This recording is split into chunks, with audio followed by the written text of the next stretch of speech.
उड़ीसा में माधव दास नाम के एक परम भक्त रहते थे। उनका जीवन अत्यंत सादा था। वो केवल भगवान जगन्नाथ के भजन गाते थे, ध्यान करते थे और हर दिन पुरी मंदिर में दर्शन के लिए जाया करते थे। उन्हें संसार की किसी वस्तु से कोई मोह नहीं था, वो बस अपनी भक्ति में ही मग्न रहते थे।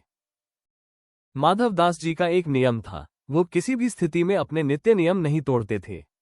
उनका मानना था कि उनके प्रभु जगन्नाथ स्वयं उनकी देखभाल करेंगे और उन्हें किसी मानव की सहायता की आवश्यकता नहीं है। एक बार माधव दास जी बहुत गंभीर रूप से बीमार पड़ गए। उनकी बीमारी इतनी बढ़ गई कि वो अपने बिस्तर से उठ भी नहीं सकते थे। वो अकेले रहते थे और उनकी देखभाल करने वाला कोई नहीं था।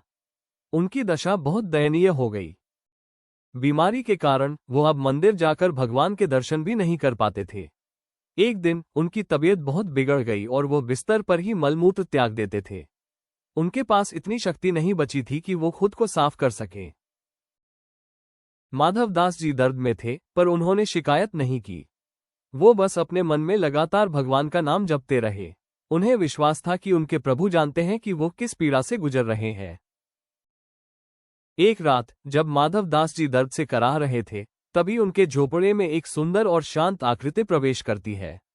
यह आकृति और कोई नहीं बल्कि स्वयं भगवान जगन्नाथ थे, जो एक सेवक के रूप में आए थे। भगवान जगन्नाथ ने बिना कुछ कहे माधव दास जी के सारे गंदे कपड़े बदले, बिस्तर को साफ किया और पूरे कमरे को धोकर पवित्र कर दिया। उन्होंने माधव दास जी की सेवा एक नर्स या सेवक की तरह की। माधव दास जी ने आंखें खोली और एकटक उस तेजस्वी सेवक को देखा। उन्होंने अचंभित होकर पूछा, आप कौन हैं और आप मेरी यह नीच सेवा क्यों कर रहे हैं? सेवक मुस्कुराकर उत्तर दिया, माधव, मैं तुम्हारा एक तुच्छ सेवक हूं और मेरे गुरु ने मुझे तुम्हारी सेवा करने के लिए भेजा है। तुम चिंता मत करो, तुम्हारी देखभाल करना मेरा कर्तव्य है। अगले कई दिनों तक भगवान जगन्नाथ रोज रात को आते, माधव दास जी की सारी गंदगी साफ करते, उन्हें स्नान कराते और उन्हें स्वस्थ होने में मदद करते। कुछ दिनों बाद जब माधव दास जी की तबीयत में सुधार हुआ और वो चलने फिरने लायक हो गए, तो उन्होंने उस सेवक से पूछा, सेवक जी, आपने मुझ पर अकल्पनीय दया दिखाई है। मैं आपको क्या दे सकता हूं और आपके गुरु कौन हैं? सेवक ने उत्तर दिया, माधव, मेरे गुरु पुरी के राजा हैं और उन्होंने तुम्हें तुम्हारी बीमारी की अवधि के लिए पुरस्कार देने के लिए मुझे भेजा है। इतना कहकर सेवक ने एक स्वर्ण मुद्रा माधव दास जी को दी। माधव दास जी ने उस स्वर्ण मुद्रा को देखकर आंसू बहा दिए। उन्होंने कहा, हे प्रभु, आपने मेरी सेवा की, यह मेरा सबसे बड़ा सौभाग्य है, पर आपने पुरस्कार क्यों दिया? और यदि आप मेरे लिए इतना ही कर रहे थे, तो आपने मेरी बीमारी को पहले ही ठीक क्यों नहीं कर दिया? ये सुनकर भगवान जगन्नाथ अपने असली रूप में प्रकट हुए। माधव दास जी के सामने वही तेजस्वी मूर्ति थी, जिसके वह रोज दर्शन करते थे। भगवान ने प्रेम से कहा, माधव, मैं तुम्हारी अटूट भक्ति से बहुत प्रसन्न हूं।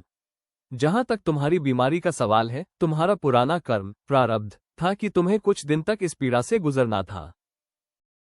लेकिन क्योंकि तुम मेरे परम भक्त थे और तुमने कभी शिकायत नहीं की, इसलिए मैंने तुम्हारी पीड़ा को कम कर दिया और तुम्हारे कर्मों का फल तुम्हारी सेवा करके स्वयं सह लिया।